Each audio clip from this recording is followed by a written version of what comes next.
Hello everyone, my self doctor Shivani, प्रसूति and स्त्री रोग विशेषज्ञ। आज हम बात करेंगे मेनोपॉज के ऊपर।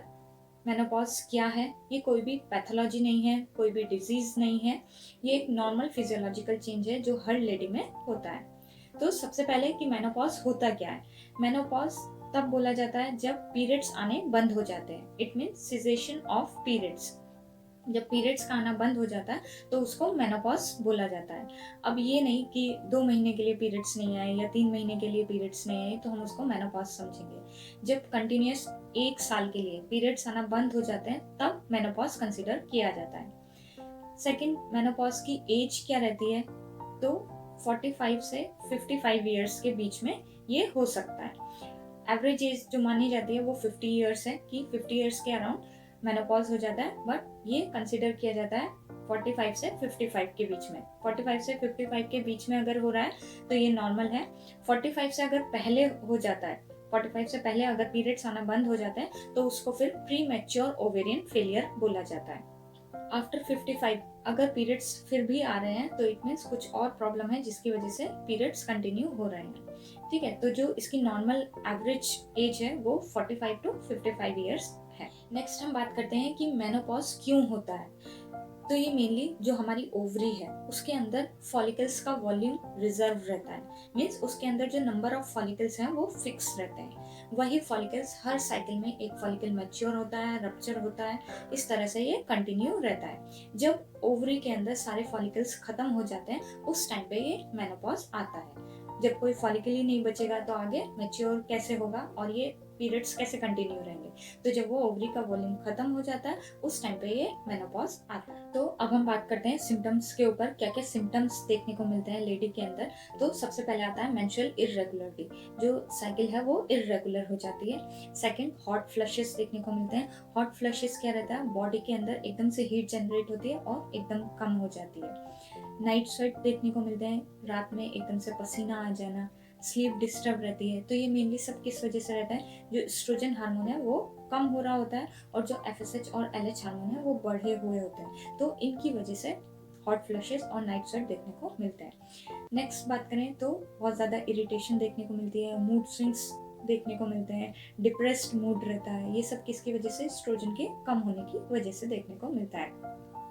नेक्स्ट हम बात करें तो वेजाइनल ड्राइनेस रहती है। वेजाइनल ड्राइनेस क्यों रहती है? एस्ट्रोजन हार्मोन कम होने की वजह से जो वेजाइनल टिश्यू है वो थिन होते जाते हैं, उसकी जो इलास्टिसिटी है वो कम होती जाती है। तो इलास्टिसिटी कम होने की वजह से और वो थिन होने की वजह से वहाँ पे ड्राइनेस आने लगती है, इसलिए वेजाइनल ड्राइनेस बहुत देखने को मिलता है। वेजाइनल ड्राइनेस की वजह से लॉस ऑफ लिबिडो भी रहता है। लॉस ऑफ लिबिडो का मतलब क्या है? कि सेक्स में इंटरेस्ट ना दिखाना। तो ये भी मेनली एस्ट्रोजन हार्मोन की कमी होने की वजह से देखने को मिलता है।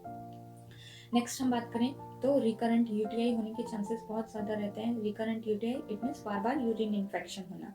ये मेनली किस वजह से रहता है?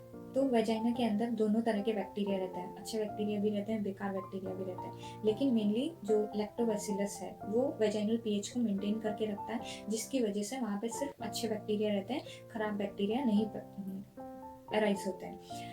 लेकिन जब एस्ट्रोजन हार्मोन कम होता है तो ये जो लैक्टोबैसिलस है ये भी कम हो जाता है, जिसकी वजह से जो खराब वाले बैक्टीरिया हैं वो वहाँ पे ग्रो करने लगते हैं। वेजाइनम में बैक्टीरिया ग्रो करने लगते हैं तो वहाँ से वो यूरेथ्रा में भी जा सकते हैं, क्योंकि यूरेथ्रल ओपनिंग और वेजाइनल ओपनिंग दोनों पास पास रहती है। तो इसलिए रिकरेंट यूटीआई के चांसेस बढ़ जाते हैं मेनोपॉज के टाइम पे। नेक्स्ट सिम्टम की बात करें तो ऑस्टियोपोरोसिस। ऑस्टियोपोरोसिस क्या रहता है? हड्डियों का कमजोर होना। हड्डी क्यों कमज़ोर होने लगती है? क्योंकि ये जो एस्ट्रोजन हार्मोन है ये कहीं ना कहीं जो बोन टिश्यू फॉर्मेशन में हेल्प करता है। मीन्स जब ये जो बोन रहती है इसके अंदर अच्छे टिश्यूज फॉर्म होते हैं, बेकार टिश्यू डेड होने लगते हैं, ये एक प्रोसेस चलता रहता है। तो इसमें ये जो एस्ट्रोजन हार्मोन है ये हेल्प करता है। बट अभी मेनोपॉज के टाइम पे एस्ट्रोजन हार्मोन कम हो जाता है तो इस वजह से बोन में टिश्यू फॉर्मेशन नहीं हो पाता है, सेल्स का फॉर्मेशन नहीं हो पाता है। तो इस वजह से जो हड्डी है वो कमज़ोर हो जाती है। हड्डी कमज़ोर होने की वजह से अगर थोड़ा भी चोट लगा है तो फ्रैक्चर होने के ज़्यादा चांसेस रहते हैं। तो मेनली ये जो एस्ट्रोजन हार्मोन है ये हमारी बॉडी को हेल्दी रखने में हेल्प करता है। तो जैसे जैसे ये एस्ट्रोजन हार्मोन कम होने लगता है इस वजह से ये सारे सिम्टम्स देखने को मिलते हैं। नेक्स्ट हम आयुर्वेदिक पॉइंट ऑफ व्यू की बात करें तो आयुर्वेदा में इसको रजो निवृत्ति बोलते हैं। It means caseation of menses. ये किसकी वजह से होता है? तो मेनली तीनों दोष के इम्बैलेंस होने की वजह से होता है, वात, पित्त और कफ की वजह से।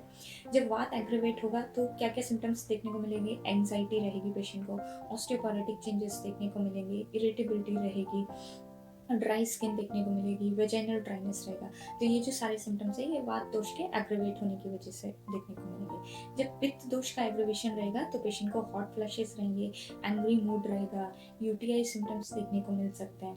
तो ये सारे पित्त दोष की वजह से देखने को मिलेंगे। कफ दोष की वजह से क्या सिम्टम देखने को मिलेंगे?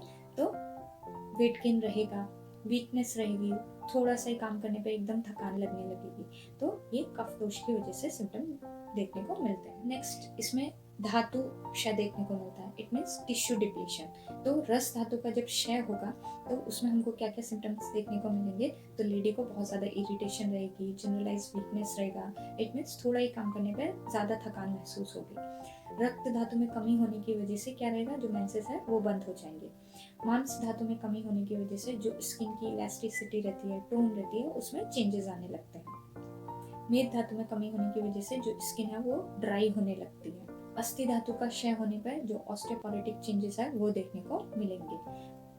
मज्जा धातु की डिप्लीशन होने पर जो मूड स्विंग्स है, डिप्रेस्ड मूड है, वो देखने को मिलेगा। शुक्र धातु की कमी होने की वजह से लॉस ऑफ लिबिडो देखने को मिलता है। तो ये सारे सिम्टम्स है जो धातु डिप्लीशन मीन्स धातु का जो क्षय हो रहा है उनकी वजह से देखने को मिलता है। नेक्स्ट हम बात करते हैं कि इसको कैसे डायग्नोज करेंगे या कैसे हम पता करेंगे कि ये मेनोपॉज ही है। तो सबसे पहले जो पीरियड्स है वो 1 साल के लिए नहीं आना चाहिए। इट मीन्स 1 साल, पूरा 1 साल पीरियड्स नहीं आएगा। तो सेकंड, मेनोपॉजल सिम्टम्स साथ में होने चाहिए, जैसे कि हॉट फ्लैशेस हुआ, नाइट स्वेट हुआ, ये सारे सिम्टम्स लेडी को एक्सपीरियंस होने चाहिए। नेक्स्ट, अगर इनसे भी कंफर्म नहीं हो रहा तो हम इन्वेस्टिगेशन करा सकते हैं, जैसे कि एस्ट्रोजन हार्मोन हम चेक करा सकते हैं। तो उसकी वैल्यू जो है वो बहुत ज़्यादा कम दिखाई देगी और FSH और LH हार्मोन हाई दिखाई देंगे। तो इन बेसिस पे हम मेनोपॉज का डायग्नोसिस कर सकते हैं। तो आज की वीडियो के लिए इतना ही। अगर आपको कोई भी डाउट है, क्वेरी है, तो आप कमेंट बॉक्स में लिख सकते हैं। अगर आपको कोई टॉपिक भी सजेस्ट करना है तो वो भी आप कमेंट बॉक्स में लिख सकते हैं। मिलते हैं नेक्स्ट वीडियो में, तब तक के लिए बाय बाय, टेक केयर। अपनी हेल्थ का ध्यान रखें और अपने आसपास वालों की।